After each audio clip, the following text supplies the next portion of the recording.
Ready to fine-tune your Call of Duty mobile controls? Great! In this quick video, I'll walk you through the process step by step, right from your iPhone.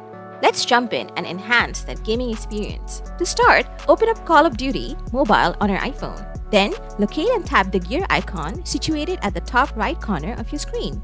This will bring up the settings menu. Next, select the game mode you want to adjust the controls for, whether it's multiplayer mode, battle royale mode, or zombies mode. Now, choose either simple mode or advanced mode from the options provided. After that, tap on the Custom Layout button to access the Control UI Editing tab. From here, you can rearrange the on-screen buttons by dragging them to your preferred positions. To resize a button, simply tap on it, then drag the scale bar left to shrink it or right to enlarge it. You can also adjust the opacity of the buttons using the opacity bar.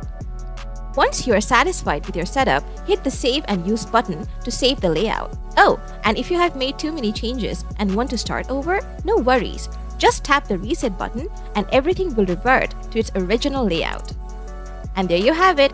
That's how you customize the Control UI in Call of Duty Mobile right from your iPhone. If the video proved to be useful, smash that like button. Want more COD related tips and tricks? Subscribe to the channel because we have got more of them coming. As always, thanks for watching and I'll catch you in the next one. Happy gaming!